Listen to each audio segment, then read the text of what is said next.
Good evening, here's your latest from BBC News. The UK has become the first European country to record more than 50,000 coronavirus deaths. Boris Johnson said the figures show the country is not yet out of the woods. Sir David King, who was the government's chief scientific advisor from 2000 until 2007, says the government reacted too slowly at the start of the pandemic. We should, in February this year, have already started preparing for the pandemic, as, for example, Greece did. By the time we got to March, we should have been in a position where our hospitals had all the equipment they needed to handle it. We should have been refinancing the public health service to do a full test and trace analysis. A nurse has been charged with murdering 8 babies at the Countess of Chester Hospital.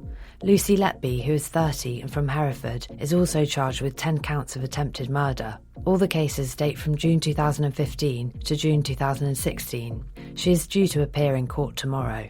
A car has crashed into Edmonton Police Station in North London. The vehicle struck the building shortly before 7 p.m. on Wednesday. A man has been arrested. The Metropolitan Police say the station has been evacuated and they have not been told about any injuries.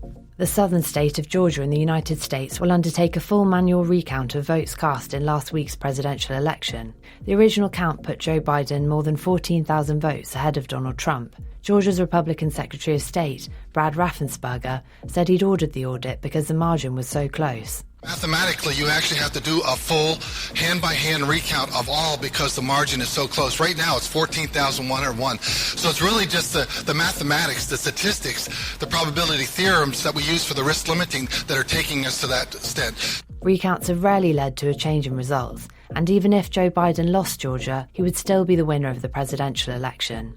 And finally, a 6-year-old boy has been congratulated after his kind deed was copied, setting off a chain of goodwill. Blake Durham was at a drive-through McDonald's in Stockton-on-Tees when he decided to buy food for the people behind him, an act that was then replicated down the queue. I'm Beth Timmins. Thanks for listening. We'll have more later.